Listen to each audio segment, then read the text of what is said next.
Hey, look, I'm just going to say it. I know it's been over a month since I made a video on this channel. No, I did not forget about it. I'm going to explain why and what's been going on with my life, being fully transparent, adding a little bit of humor and a little bit of trauma. So if you're good with that, please watch. See, I grew up on the East Coast where marijuana is very overstimulated and it is illegal. So I was always very nervous to have some sort of deal or try to get weed from somebody, and I just didn't feel like doing it. But then I moved to Los Angeles right during the pandemic, which was just perfect timing on my part. I moved here February of 2020, so I had about one good month until the world shit the bed. And when that happened and the pandemic started, I didn't know what to do because here I was in a new area, moving away from my family and the entire East Coast for the first time, and I was pretty terrified. Even though I was older still at the time, it was still very scary. You could still be scared as an adult. And I tried to think of different things to do to keep myself busy, and that one thing that started to pop up for me was smoking. Listen, I liked the fact that I could just go to the store like it was a Walmart and basically just buy a bunch of weed, and I knew that, hey, this is probably not going to be laced, I'm not going to have a panic attack, that this is going to kill me,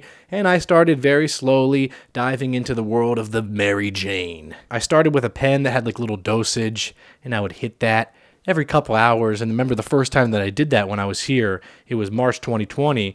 I was like, wow, this is incredible. I feel like I'm floating.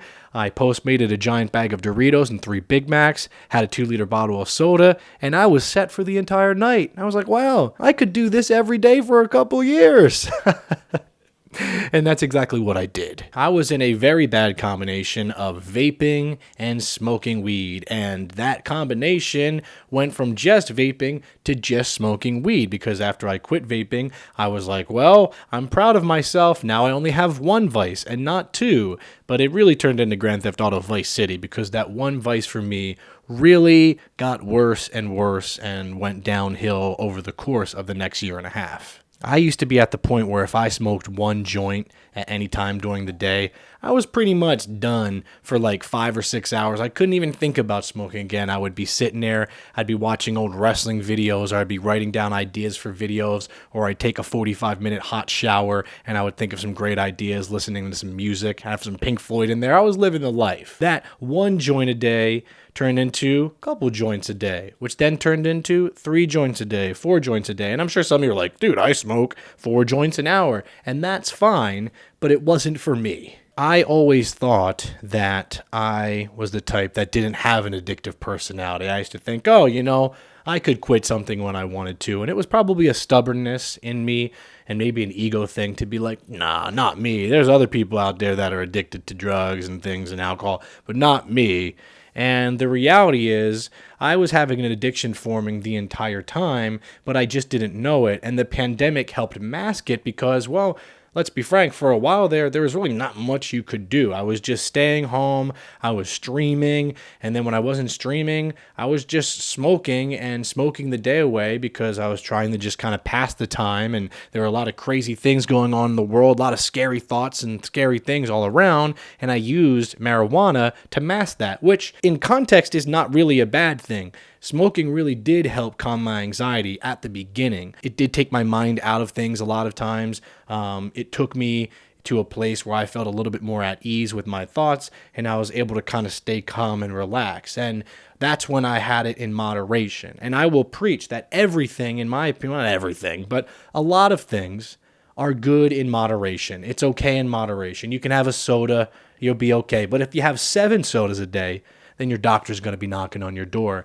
And I feel like that's kind of what happened with me with smoking, is what turned into a thing that was for my anxiety without me realizing it was something that was then causing the root of all of my anxiety. And it kind of did the opposite of what it did at the start, which was kind of like a self-medication, trying to self-diagnose some things, trying to use it to help myself and help my mind, and that worked for a while, and then it didn't. And I'm telling you all of this because I want to be just super transparent, because I know there are some of you watching this that are going through that or have went through that, and it is so embarrassing to talk about, right? Like, it's embarrassing to say you're addicted to something, whether it's a vape, whether it's caffeine, alcohol, drugs of any kind. It is super weird and taboo to talk about it because it makes you seem weak. But what I've learned over these last couple months is it actually makes you so much stronger than you think. So let's jump forward to where I live now.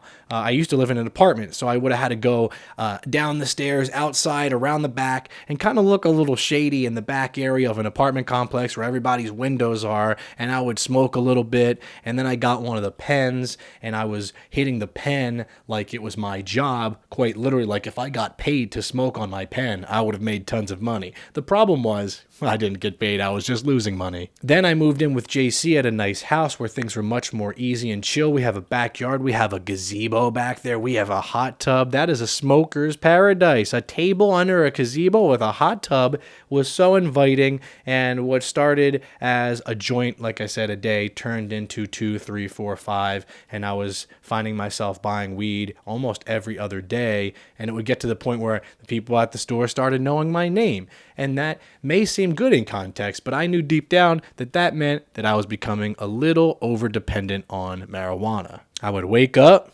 9 in the morning, I would hit my joint, or I would roll a joint, or I'd buy a joint, I'd smoke, I'd go into my room, I'd play The Sims for 2 to 3 hours. I would usually stream it, so I'd say, hey, you know what? At least I'm working, so everything is going fine. I don't have a problem, nothing to be worried about. And it kind of felt like to me that I was in some sort of haze, like I was a zombie, where I was just kind of existing. I was walking around places, and maybe people couldn't tell that I was high, but in my own head, I really didn't know what was going on because I was doing that on purpose. I was trying to tune everything out, anything negative, anything positive, anything. I was just tuning out, living in my own little bubble and my own little world. I actually have a head in the clouds tattoo that I got from when I was a child, where I always kind of felt like I was in my own world. And that's really how I felt in public, because I was just smoking so much and it felt like I was just existing and smoking to pass the time, just to say, oop, there's another X off the calendar. Oop, there's another month down. We got this. We're doing good. We're surviving. And it was just causing this downfall for me that was really, really obvious. And I just didn't want to have to face it. And let me tell you, the pros of smoking for me were there. Like I said, my ideas were good. I ordered a lot more good food. I'll tell you, the food tasted incredible. If I ordered a chalupa from Taco Bell, it tasted like I was eating it on the beach. And for some reason, whenever I eat food on the beach, everything tastes amazing. You ever have like a sandwich or pizza or Oreo cookies on the beach?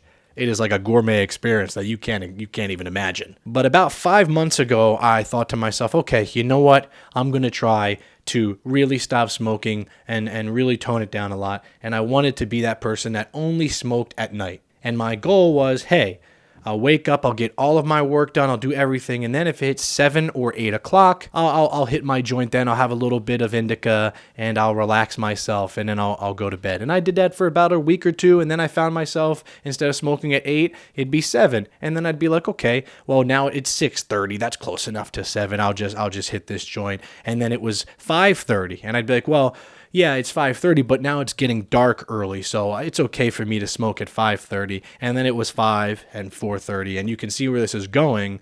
I'm not even making a joke. It got to the point where then I was back down to like 3 o'clock, 2 o'clock, and then I said, well, I'm so high functioning at this point because I can hit the joint all day and not be as messed up as I used to be because my tolerance was so freaking high. And it went back to me waking up at 7 in the morning just so I could go outside, roll a joint and smoke it, lay back down just to wake up at like 10 o'clock and do it all over again. And as embarrassing as that is to admit, as somebody that is not a spring chicken, I'm in my 70s at this point, well, according to the internet I am, it really started to wear on me where I was like, oh my goodness, I don't know how to stop doing this. And that's when I started to get very scared and feel very vulnerable that this was an actual addiction for me. And I know a lot of people say, well, you can't get addicted to weed, Ryan. You're a punk ass bitch. I don't know if anyone would call me a punk ass bitch. Maybe. But I get it, right? It's not, in moderation, in my opinion, something that is going to cause a ton of harm in your life. But it is and can when you are smoking morning to night. I don't care what anybody says. At that point, we are just delaying the inevitable, which is these thoughts in our head that are telling us, just keep going, you're fine, don't worry about it. And that's how the addiction really started for me and kept up. I then went on to try to quit smoking about 3 more times. I got 3 days once, had a relapse, and I went to the store and bought what felt like a pound of weed, like I was Wiz Khalifa. And I remember the first hit I took, I was unbelievably high. I could barely walk, and I was like happy about it. And it kind of scared me because I was like, whoa, like this isn't normally how I've been in my entire life. Like my happiness didn't usually come from outside sources like that. It used to come from me or people or my job. And I found that it was just coming from the weed that I was smoking. And knowing that I relapsed again and again and again started to make me really mad at myself, and I kind of fell into a little bit of a depression, and I didn't know what to do, and I didn't really know what to say to people, and I didn't know how to reach out to people because I'm a people pleaser. I don't want people to feel sorry for me. I don't want people to have to worry about me. So I would just act like everything was going great when in reality, in my head, I was going through this incredible battle in my mind, and I couldn't really grasp it, and it started to really take a toll on me. Sorry if I kind of feel like my voice is getting shaky, but it was just a really scary time where I thought, oh man, like, damn, I'm in a little bit deeper than maybe I once thought I was. And this thing that maybe was kind of funny at times turned into something that started to get a little bit more dark and grim. And I would have these thoughts where I would say to myself, man, like when I smoke and I'm on stream, people don't really know it, but they say how funny I'm being that day. And I used to say to myself, oh man, like, what if I'm only funny or funnier because I'm high? Like, what if when I stop smoking, I'm not funny anymore? And then in those 3 to 4 days where I would quit, I wasn't sleeping right. I felt like I was a zombie. Like I said, I felt like I was had a ton of brain fog, and I was just walking around again without smoking, feeling the same when I was. And that really made me terrified that I had did this irreversible damage, that I would never be funny or have a sharp brain again. So then, because of that, I went back to smoking again. And finally, over a month ago, I was starting to have some issues with my vision. I started getting a bunch of floaters. This is unrelated to smoking, but I've had these eye floaters ever since I was a kid. And one day I woke up and I had more.